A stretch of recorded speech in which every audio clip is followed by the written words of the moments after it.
All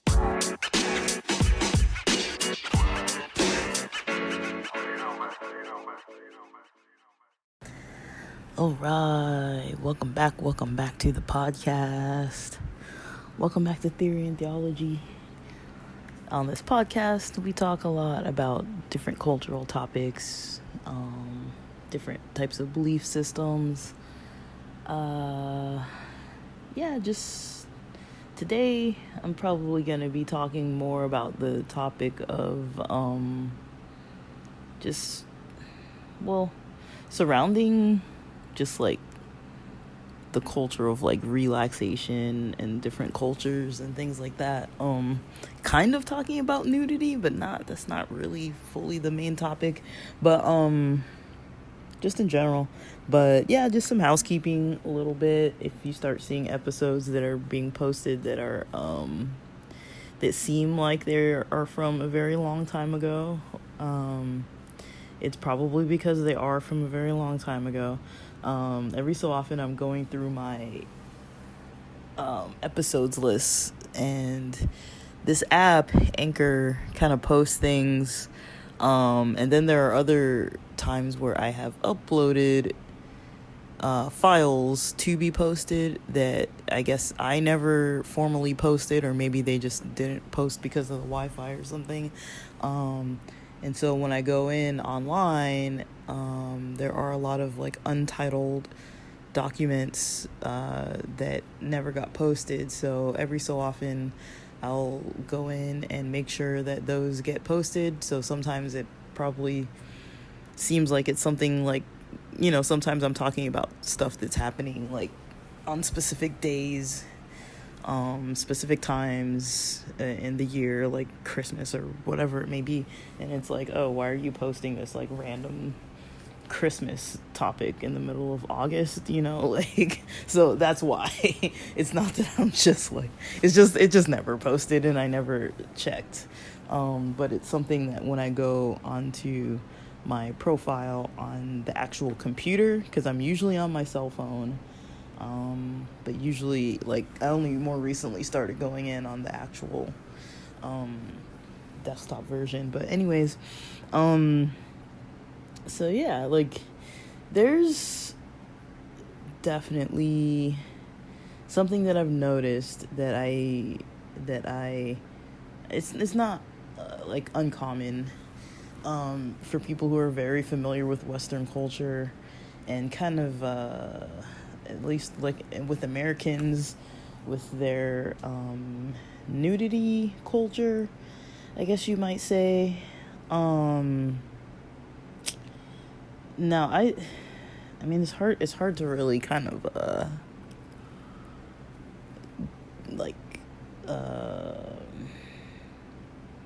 organize what I'm trying to say here.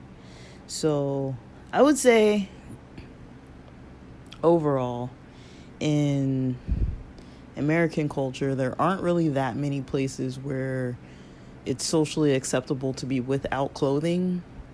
Like, the only places where you kind of see that is maybe like a few of the nude beaches. There aren't that many nude beaches, but a few of the nude beaches, a locker room, either involving like the gym or sports activities or something like that, or if you're like having some kind of like medical procedure or something.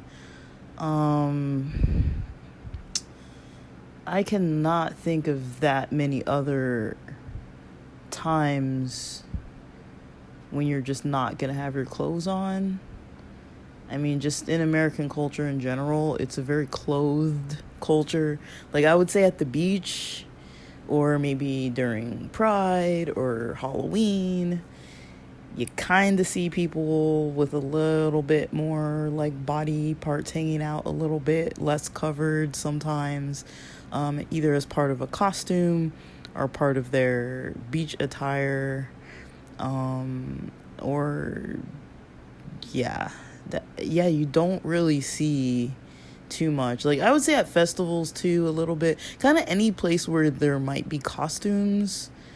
Like, yeah, like, because at festivals, sometimes raves and things, people wear costumes. They have kind of sometimes like this kind of pixie, kind of like fairy looking costumes and different sort of costumes like that.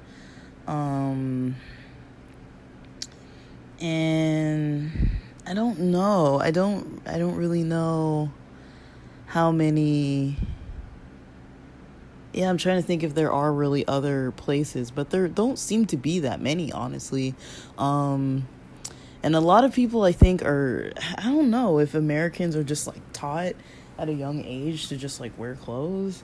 Like when I was a kid, I mean, I think a lot of people when they're young kind of run around like maybe with like the bottom part of their underwear on and just running around without a shirt and just like either wearing a diaper or like some kind of underwear. But there gets to be a certain age, probably close to kindergarten or so, when you start school, where it's like, all right, you need to just have your clothes on.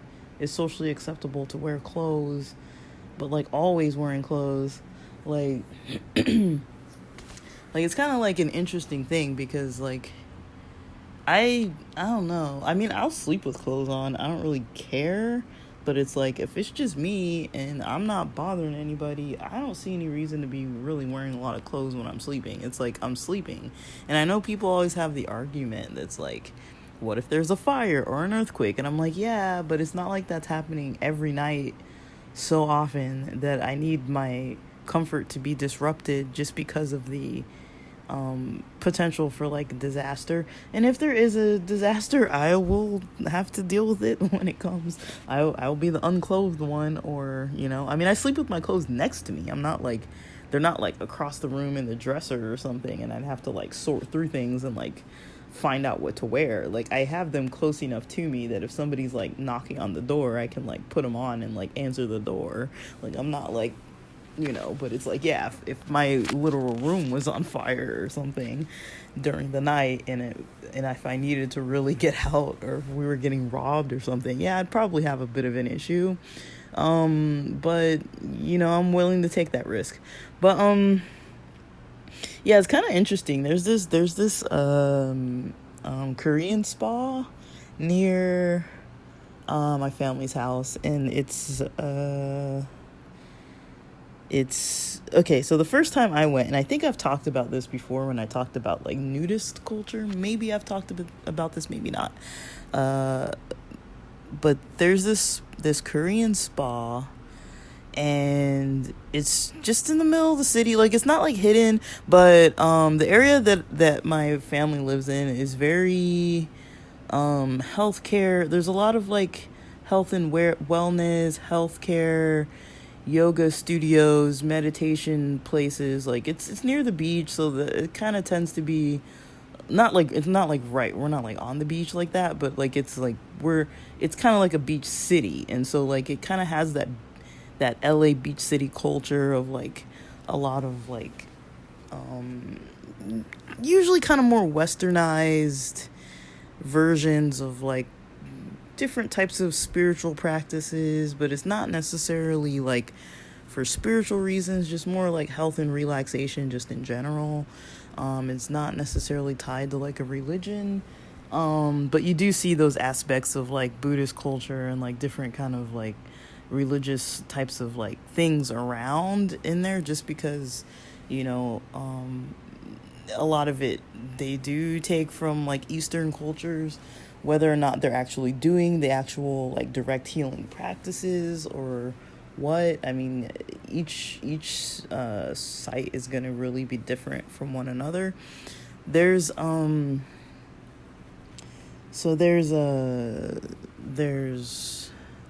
that. There's this spa that I think is pretty cool. I don't know the price ranges on it anymore, but before the pandemic, you could get like a Groupon, I think, and it was cheaper for like to get a Groupon with like 4 people, or I think you get like a year pass, and I think the year pass is actually a good deal too. You can bring like guests. I don't know, I think you get like a couple guests a month that you can like bring or something, and then like you can either all split the cost if there's more people. I can't remember the exact rules to it, but basically the spot It's just like it just looks like a tall building. There's nothing to it that you would even know what it was unless you had been there before. And when my friends first invited me to go, this was years back, and they were like, we're gonna go to the spa. And I was like, okay. Like, I was thinking, like, okay, like, it's gonna be like a massage room and like massage tables and like maybe those chairs, like massage chairs, maybe like a steam room, sauna, like American kind of thing. I mean, I should have known that it wasn't because I was hanging out with all my Japanese friends. But I mean, usually when I'm with them, we don't really go to like a lot of American establishments, which is fine. I mean, I'm not complaining, but we kind of tend to take more advantage of the part of the city that's not American owned businesses. And so I always appreciate that because I've always had like, not like a foot in the door necessarily, but like I've definitely been exposed to different cultural things that I wouldn't have even known to go into because I wouldn't have even known what it was. Like, if the wording's not in English and it's like I don't even have any clue what this is. And like, there are a lot of places in this part of the city where it's like they don't put like a little sign that says in English what it is. And so like, if you don't know what it says, then you just either walk in and figure it out, or you just don't go in because you don't know what it is. There's some shopping centers where I've kind of peeked through the doors and like looked in, and like it's kind of like, it's something that we don't quite go into. Like, Americans don't really tend to just see something that's not in English and be like, oh, I'm curious. But I did learn about some places by just opening the door and like just looking in and seeing what's going on in there. A lot of times it's like restaurants or like little small businesses and stuff. I've never really come across anything that was like outrageously like nothing that would be like suspicious. They're all like legit businesses, that at least from what I saw. But I just think Americans get a little like afraid. It's like, oh, like Americans don't like being the minority, I think.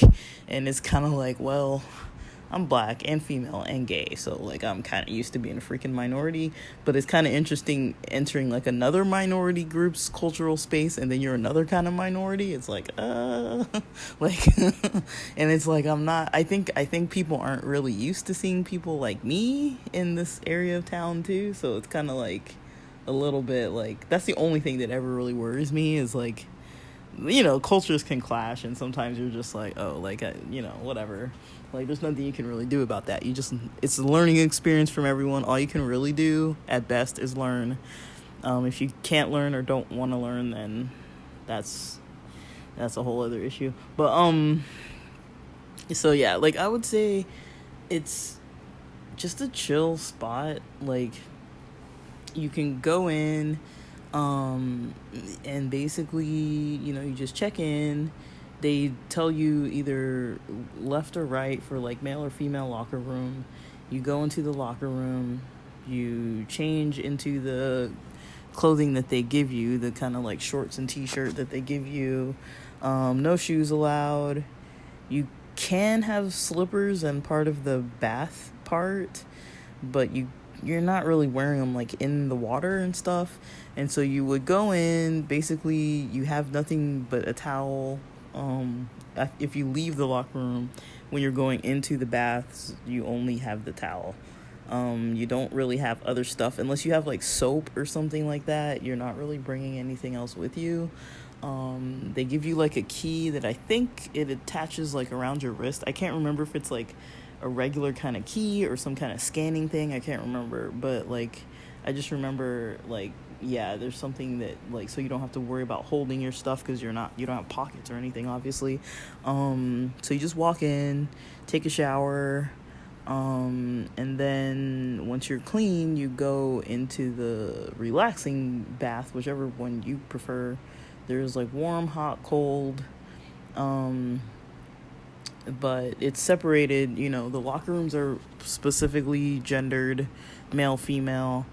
The bath areas are specifically gendered, like directly from the locker room you would go straight into the bath. And then there's another door for the locker room to go upstairs, and you can go upstairs clothed. You wear clothes in that section. It's everybody can go into that upstairs area, and you basically just put on whatever garment you already were given, the shorts and things, and you just go upstairs and you can just lounge around, eat some food. They have a lot of food there. It's mostly Korean food and different kind of like a little bit of like Asian fusion type of snacks and foods and stuff. I think you have your wallet. I can't remember if you have your wallet or if they just like charge you and then you get a bill when you leave. I can't remember because it's been a long time. But I do remember that you don't really have that much stuff with you unless you bring like a bag with you upstairs with like a laptop or like stuff like that, where like if you're gonna work or study or have books or something, you can bring that upstairs. But otherwise you're just like lounging around. But yeah, when I was thinking about it, kind of two things that kind of were that were kind of interesting to me were like, I don't know how they would address like trans people. I don't know at all. I have no clue. I actually thought about calling to ask their policies just because I don't know, I'm not like dating this person, but I would say a lot of times when I have gone on dates with like a trans person, I've literally had to call. Like, I don't go to like these types of places like often or with trans people necessarily, but when I have made plans, I've always like called ahead to kind of like get an idea and ask like, okay, what's going on, like what's this like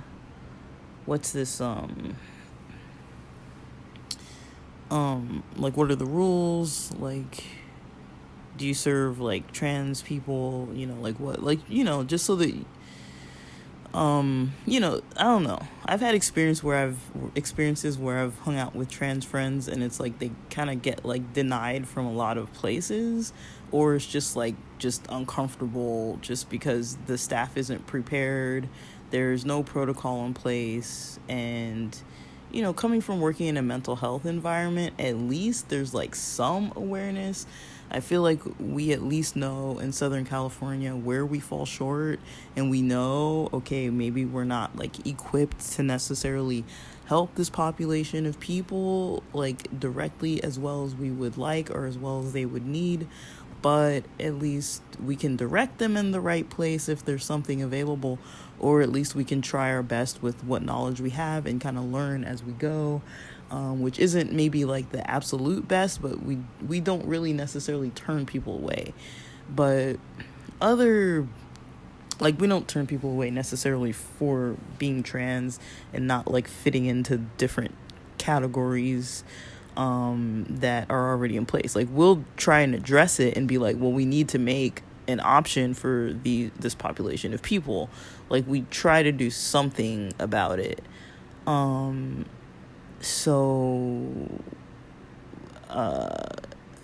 Yeah, I've noticed a lot of that mindset. You kind of get into that mindset of like, okay, like people will be accommodating, and then like outside of that realm, it's like, oh, like other businesses don't really think this way. So, which sometimes it just never comes to their mind, and some places are totally open to like changing things, and then other places are totally just like, what are you talking about? But also too, people can't necessarily be like declined I mean, unless it's like one of those businesses where they're like, we reserve the right to refuse service to anyone. But it's like, I feel like a lot of times if no one's doing anything wrong, they can't really be like declined to be able to get whatever the service is or get whatever the product is or whatever it may be, unless you're like age restricted or some other kind of weird like legal restriction. So it's like, I always wonder in places like that, where it's like, I'm almost tempted to just like call and just like ask like what would be the rules, right? So I mean, I've done that when it's like a date kind of situation, and it's like, I don't want to find this out on the spot, that they don't have bathrooms that somebody could use, or that it's going to be an issue. It could be anything as simple as like going to the rock gym, rock climbing, like pretty much anywhere, honestly, where it's like, I mean, it's already weird enough being misgendered as it is, but it's like, if I flash somebody, like, you're gonna know what's going on. Like, it's not like, there's no mistaking that. But I mean, I feel like with some people, it's like, I hate using the word passing, but it's like, some people might not be, might look one way, or like, just different things with different types of people's bodies. Like, some people have different procedures or different types of surgeries and things, and other people don't. Some people have facial hair and other body hair, and other people don't. It's kind of hard to know, like what type of person would be fully accepted as far as like something like that's like a fully gendered thing. It's like they have only like a male or female locker room, so it's like, which one? If the person wants to come in and wants to go into whichever locker room, like say if you go in, I mean, you have to show your ID to make sure, if you're not with a kid, you have to, I mean, you basically have to make sure that you're of age, like of a certain age range. You can't just be like roaming free in there by yourself if you're, I think, under 18. So they do take ID, but then when you go in, it's like, if you're a trans person, your ID might not match your gender of what you call yourself, of what you are. So like female to male or male to female, your ID is usually going to say whatever assigned gender you were at birth. And so if they're looking at your ID and it says that you were, for example, born male, but you come in with like long makeup and nails done and long hair, just like very femme presenting, and they're not gonna know like what to give you. Like everybody wears the same like shorts and t-shirts. Those are just very like sweatpants style. They're not even like fitted for like, how a lot of times female clothing is fitted for like more fitted, usually they make it like more fitted, and then generally male style clothing, they make it more looser style. So it's just like that classic old school 90s like sweats. Like it's not even like anything. So I would assume that going upstairs shouldn't be an issue, but the thing is, to get upstairs you have to go through the locker rooms. And so I just don't know. Like I think about stuff like that, I'm like, I don't really know, and I'm not like trying to like say anything bad about their business. I don't even know their policy. I've never talked to this place at all. I'm not even going to mention which one I'm talking about, but that's one thing that I think about. And then the other thing is just kind of like, my first experience going there was that I didn't even know what it was. I didn't know what kind of, what to experience, or what, I wasn't even told, like, it was just like a whole cultural, like, they told me it was a spa. Everybody assumed that we all knew what that meant, and I went and I was like, oh, I didn't expect there to be like a room with like a naked bath situation happening. Like that wasn't like, I mean, I'd watched, like, the only place I'd ever really seen it was when I would watch, like, Japanese movies, with, like, or, like, anime, or, like, just, like, live action, or, like, movies. Like, that's the only place I've seen it. And otherwise, never, I don't think. Before that, I've never been to Japan, never experienced it firsthand before that. And I think the first time I went, I was like, well, I wasn't prepared for this, so I'm not really gonna go. So I just kind of hung out, like, by myself upstairs till everyone was done. Then we all met upstairs and, like, ate dinner. And then the next time, you know, I was like, well, you guys gotta tell me, like, what to bring, or, like, you know, because I don't even know, like, what's going on here. So I went, but I was with friends that, like, none of, like, you know, I have a mixed group of friends, males, females, but the females didn't speak English, and so I was just kind of, like, with them, and just, like, we weren't, like, talking or anything. I was just like, okay, like, we're just gonna go do this and just, like, relax. So we were just kind of chilling there, and then we eventually just dried off and went upstairs pretty much, and just met everybody, all the other guys, you know. And then I was, like, talking to them, because I was closer friends with the guys, but they had girlfriends that didn't speak English. So I was like, well, I mean, I was used to hanging out with them. I hung out with them all the time without having to speak Japanese or anything. Like, I was just like, whatever. Like, I don't really care. Like, it didn't, like, ever bother me, but it was just like, it's a little awkward of an experience. And it's not like, I mean, they weren't Korean, but it's like, for them, it was more of a familiar experience than it was for me. I was like, I don't even know what's going on.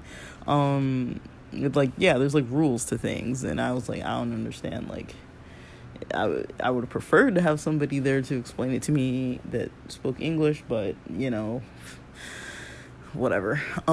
It was fine, though. It was, I was used to the people. I've probably known them for, like, a couple years by that point, so, and we hung out, like, every weekend, pretty much, so, yeah. But I was thinking, I was like, dude, there really aren't that many places where, you know, not necessarily if you want to get naked, that's not really, but it's like, there aren't really places that are well known, that are, like, advertised to the public in American culture, where you would be taking off your clothes as a relaxing environment. Like, when you get a massage or something, yeah, you can take off your clothes and they'll put a towel and then they'll do the massage, but you're not usually really anywhere without your clothes on. I mean, for me, I don't really mind it. It's just one of those things, like, I have to be in the mood to want to do it. I don't know. I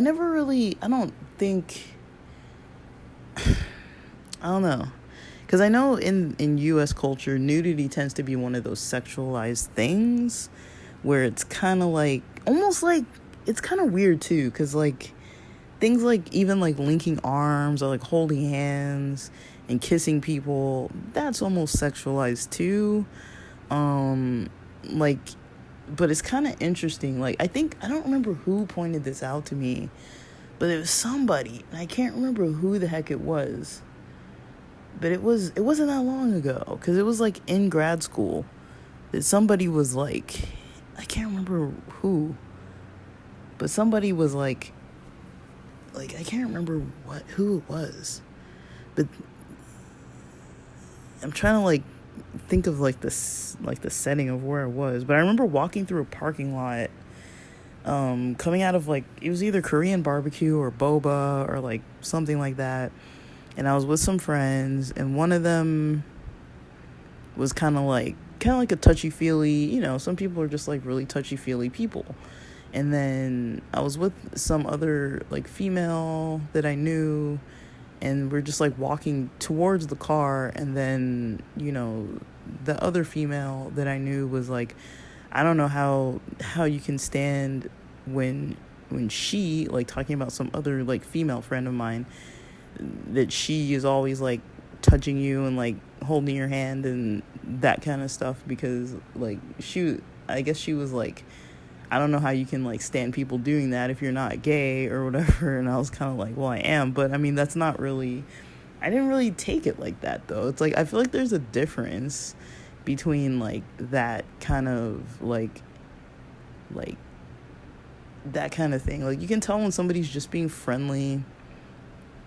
And I kind of knew for that person it was like cultural too. And then like I don't really come from a culture where people are really like hands-on, like touchy-feely, kind of like arm around your neck, kind of like holding your hand, kind of all that. But definitely the hugging, not so much. I mean, I've been raised around a lot of Latino culture, so like sometimes, I would get like the kiss on the cheek from my friend's mom kind of thing. Like, that was like normal.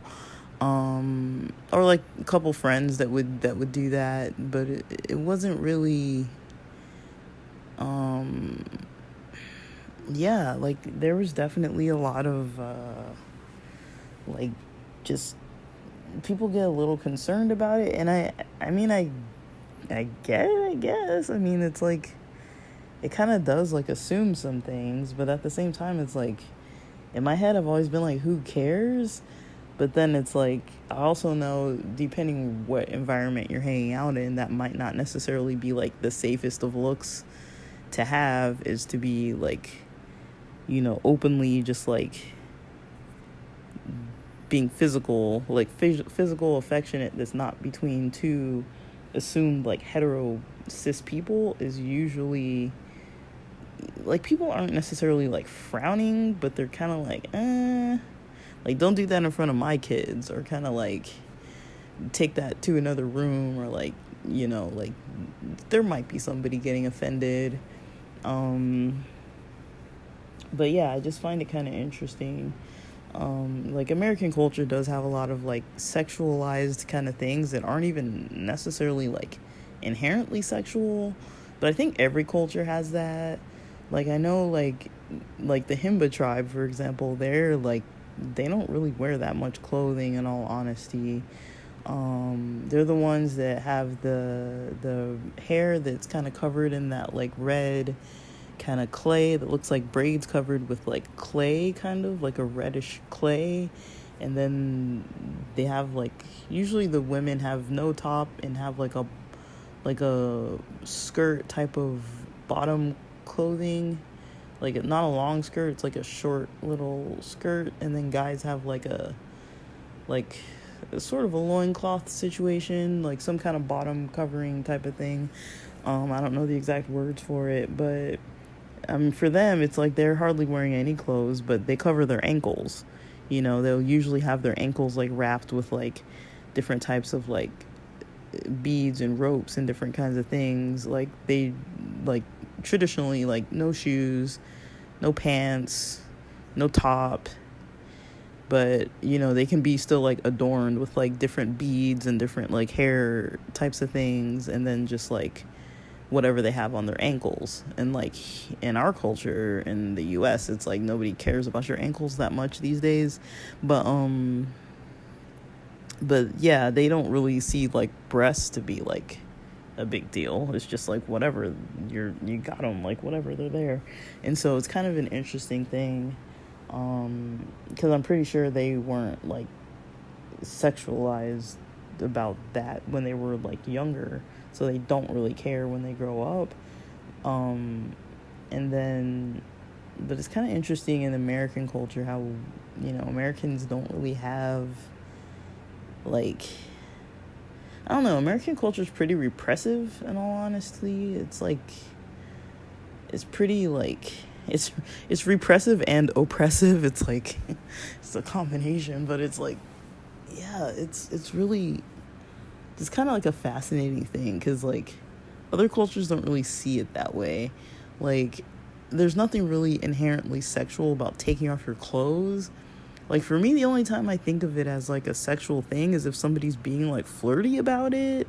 Like, if they're like stripping, or like giving you like a lap dance or something that's kind of like purposely sexualized, or if they're like taking off their clothes in a certain way where they're like trying to get your attention like that. I mean, like, otherwise it's just like you're just taking off your clothes. Like, everybody does it pretty much every day. It's not really a big deal. Like, I don't know, like, right now mostly it's just me and my mom at the house, and so like usually I'm like, especially on hot days, I'm like, I'm not really gonna wear a lot of clothing. And then, like, our laundry room is like kind of far, like, from where my room is, so I have to go like past the family room, through like this hallway that's near the kitchen to get into the garage where the washer dryer is. So before, I mean, I haven't done this lately because we don't have like a working dryer. We've been like hang drying our clothes, and just like nobody cares to get the dryer fixed. But we've been hang drying our clothes, and we yeah, we just kind of hang dry our stuff. And so it's kind of I mean, it's easy to do, but you still have to wait a little bit. But when we had like a dryer, I would be like, fresh out of the shower, and I would be like dry it off, and then like look around and see if anybody's around in the house, and then I'd like bolt across the house to the dryer to like get my clothes, and then I'd just like get dressed in the garage, which is weird maybe, but it's like, I don't know. I don't like to like consume too much of my time. Sometimes I'm just like, dude, I'm trying to just like get out the door. So I'd rather just get changed and then get ready and leave, versus like, okay, now I got to bring all my laundry out of here and bring it all the way back. And then like, and I would just like keep my clothes in the dryer till I came back to like fold them up and stuff. But unless somebody needed it. But I mean, usually if it was just me doing laundry, I wouldn't really care. But, like, I think everybody in my house probably knows that about me, so I don't know. But I've never, to my knowledge, been like caught doing it. But it would be awkward if I was, but I haven't been. But it would be awkward. And then when I've had like roommates, housemates, I wear clothes when I'm living with them. But yeah, I just find it interesting, like there is a point in time, like in American culture, where like you eventually get taught to maybe like wear clothes more often. And I don't know when that age is. I want to say it's near 5, near when people start going to kindergarten. I can't really think specifically though of when that age is. And I know plenty of females that I grew up with that were, we would grow up playing sports, and like there was always like a certain point in time where, you would do shirts and skins, and it's like you already know what team you're gonna be on. It's like, well, of course I'm not like trying to take off my shirt and stuff, but it's like you already know like which team you're gonna be on. Like, it's just like a given. Like, they're not gonna tell you to take off your shirt, but it's just kind of like a weird thing. Like, there would always be stuff like that would come up. That would be just like when you hang out with people that are taking off part of their clothing, you don't really do that. Like, I know in Adventist culture, it was kind of frowned upon to wear like bikinis, like a 2-piece bikini. But I know people who did it.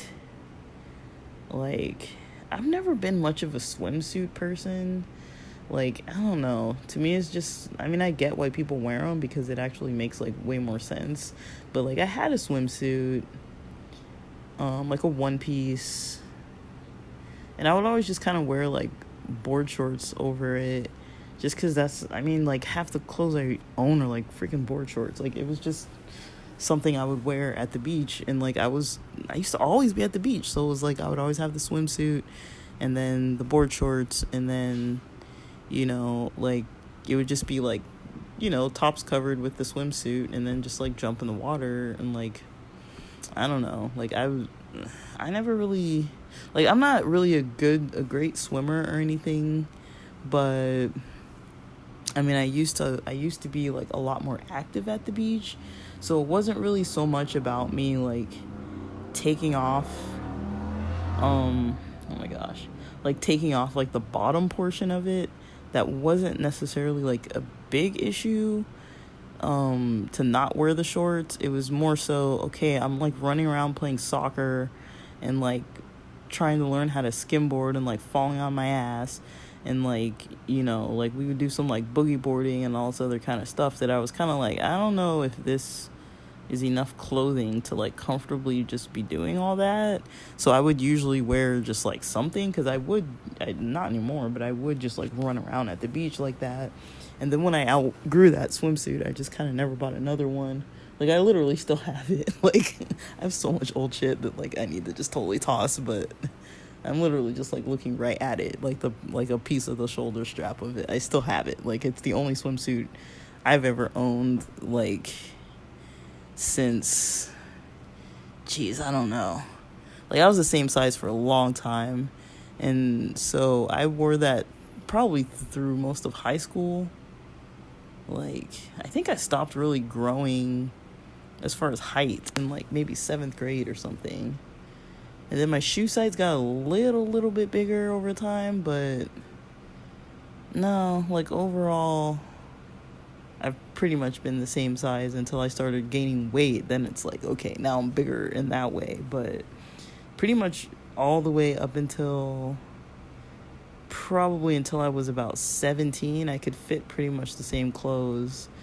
And then from that point on, pretty much all the way up until like after my first year of grad school, because that was the least active I ever was, starting at that point until COVID. Then it was like, oh my god, like now literally like my activity levels have really changed and my metabolism is like way slower.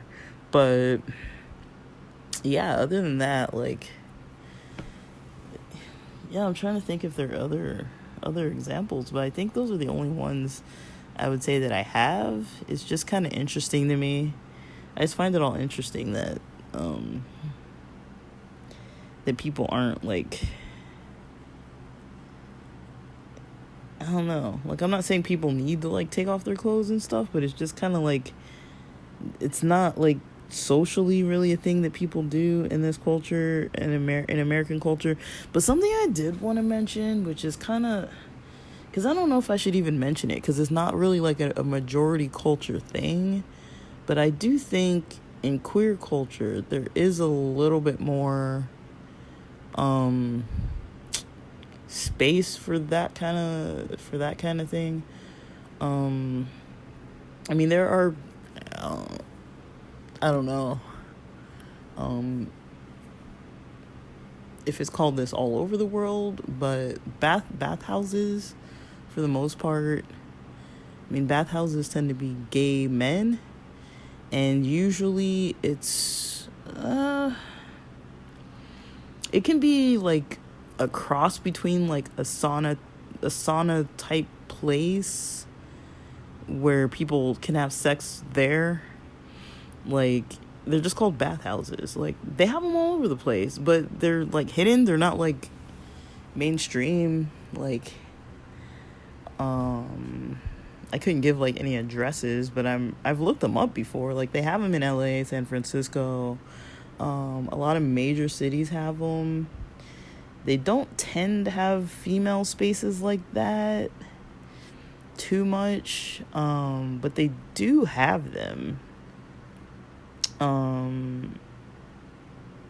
But just like a little bit away from like the queer culture, there's not a little bit away, but just like there's like the banya from like, I guess, like Russian culture, some other like Scandinavian cultures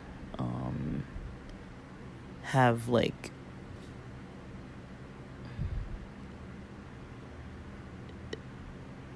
different types of like sauna and spa type of places that are like kind of like, you know, like those wooden room with the seating, and then like there's like those coals or whatever those heated things are that you kind of put more on there, and then for the steam you can add the water.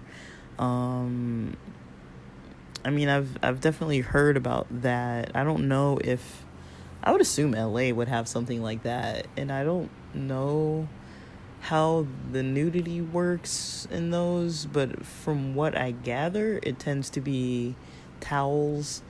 But otherwise people can just kind of do whatever. Not do whatever, but like, like people are there to like chat, relax.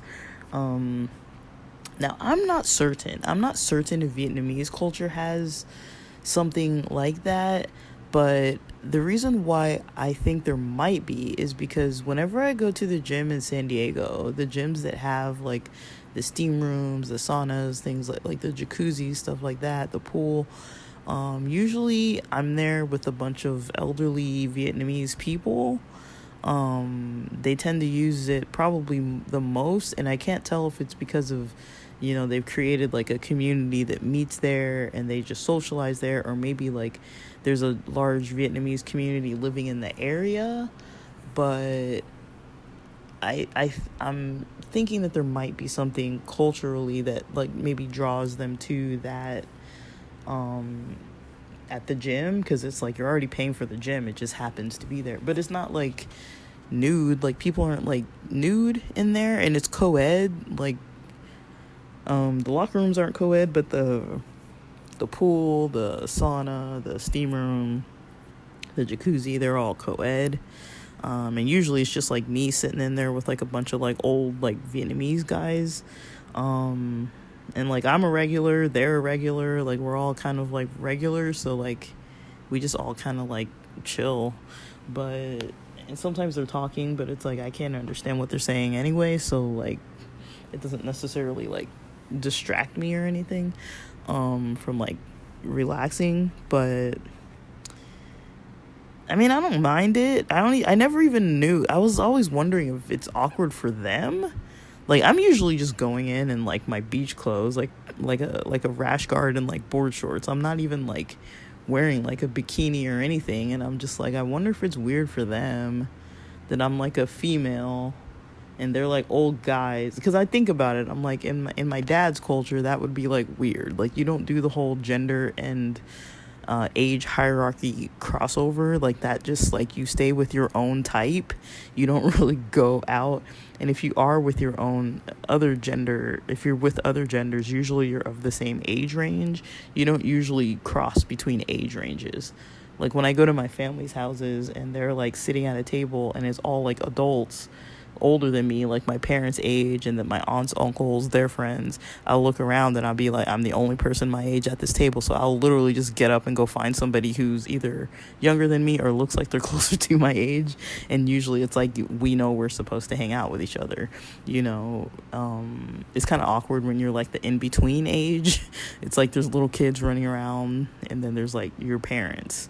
So usually it's like if there's kids running around, I'll go outside and like toss a football around, like 3 flags up, like something like that. But otherwise, like, yeah, I'm usually with my own age range. And I'm pretty sure a lot of cultures are like that, but maybe even more strictly. Like, I'm in my 30s. I have friends in their 40s, friends in their 50s, friends in their 30s, friends in their 20s. I don't really tend to have a lot of friends that are older than like maybe early 50s. And most of the people I know that are older are usually like church affiliate type people. Like I don't tend to meet people newly that are like of that age range. And for a while I haven't really met anybody really in their 20s, like very, very recently. But yeah, I still know people who are in their 20s, they're friends. I mean, I don't really have a problem with it. It's just, I mean, I forget how old I am sometimes. I'm like, oh shoot, but like, but it's just kind of funny. But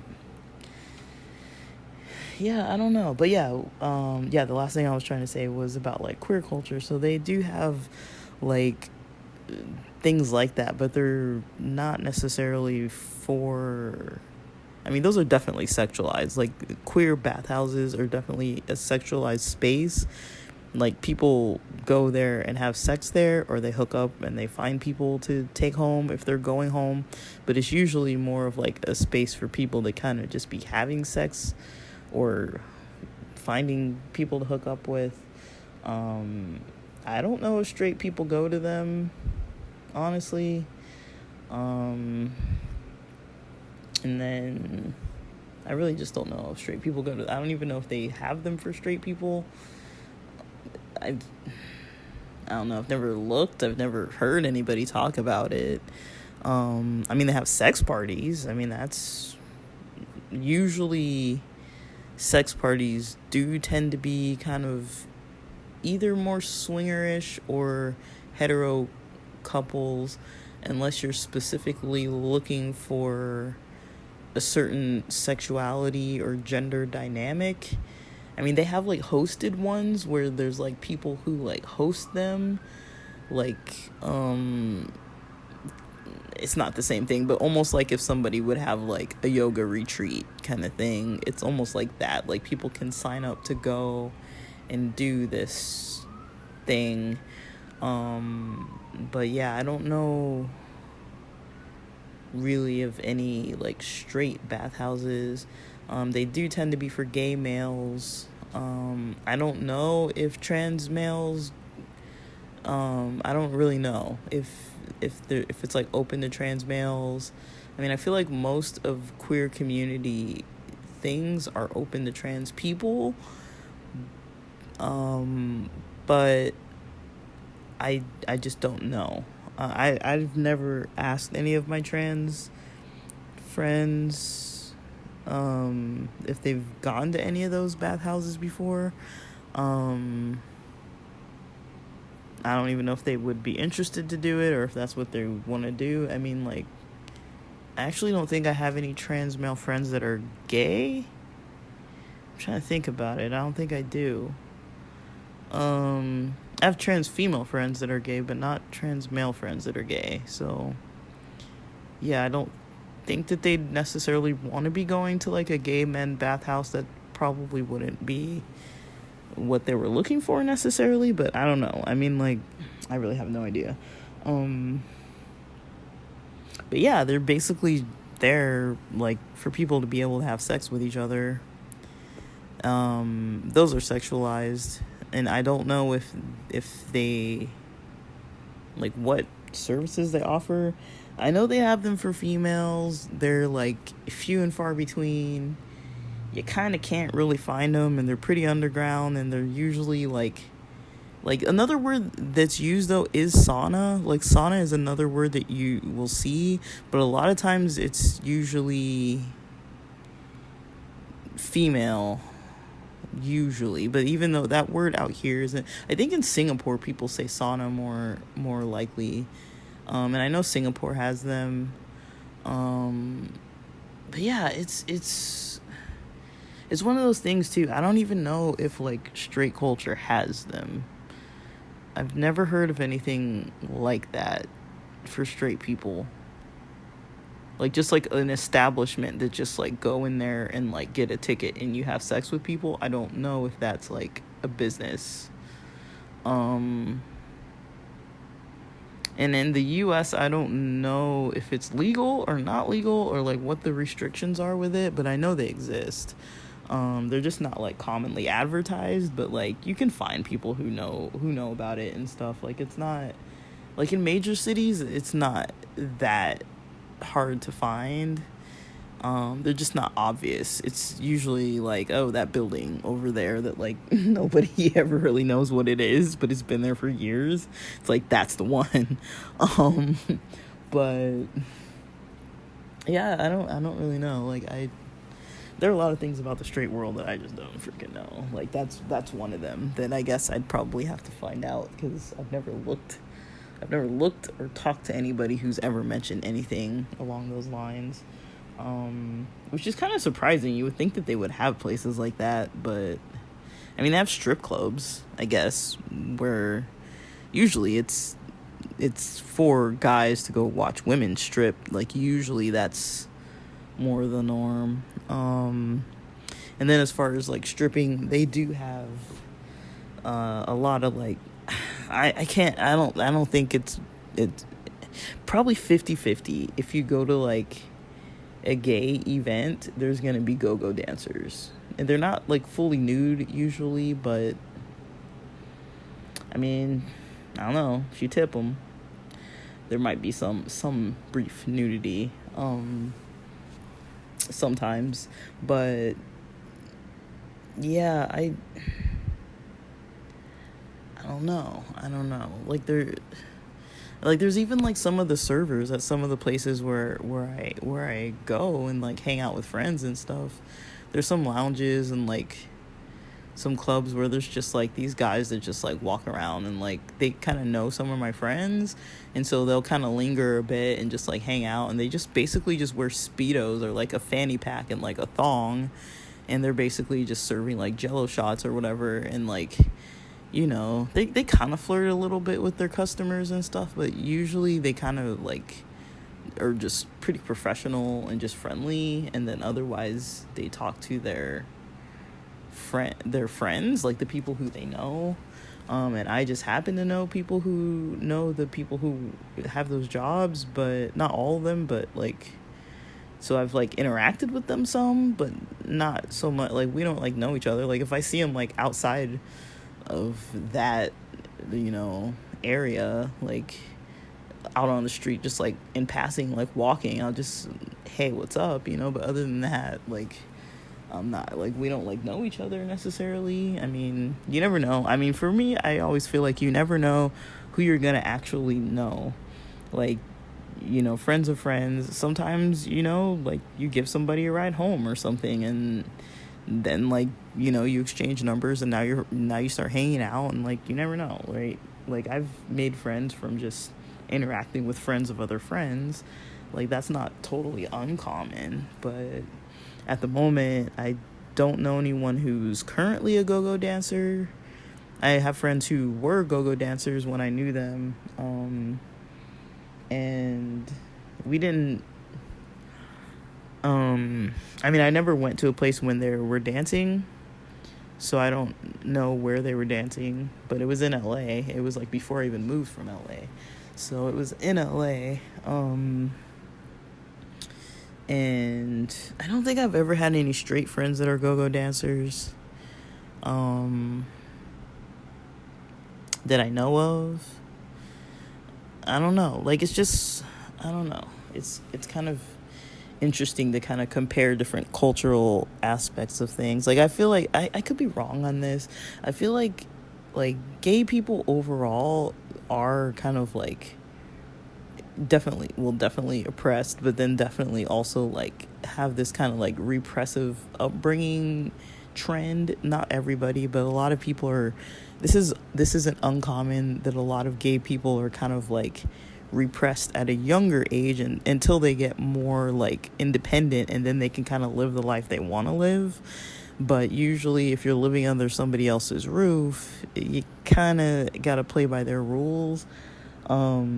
Or like a lot of people can't even like be comfortably out, like safely out. And so like there is this kind of like gay awakening, I guess you would say, or they call it like the like a gay adolescence, where it's like you're in your 20s and 30s and you're, you know, finally just like out in the gay world, just like running wild. So like I think that might be why a lot of like queer culture has a lot of like, not overly sexualized, but just like super, like it might seem like people are really just like out to party and stuff, because a lot of queer people didn't get to do that when they were like in high school or whatever. Like while all their friends were running around with like prom dates and all this other stuff, you're just like, yeah, I'm going through the motions, but I don't really feel like the same way. Like you look around and you're like, why is everybody so happy like about this? Like I don't really see like any like real, it's just like something you're just doing, and it's like, yeah, it's fun to be with your friends and take pictures and go in a limo and all that. But it's like, usually, you know, if you're like forced to date in the straight world and you're not straight, and then you're just like, okay, I don't understand why my friends are so like boy crazy, or why they're so like into like this whole other thing. And it's just like, you don't have that life usually till you're like a little older and have your own independence, and then you're like usually older by that point, usually in your 20s or so, and then you're just like, oh shoot, like there's this whole world out there, you know, to participate in. But I don't really know if that's why, but that's kind of where my speculation goes. But yeah,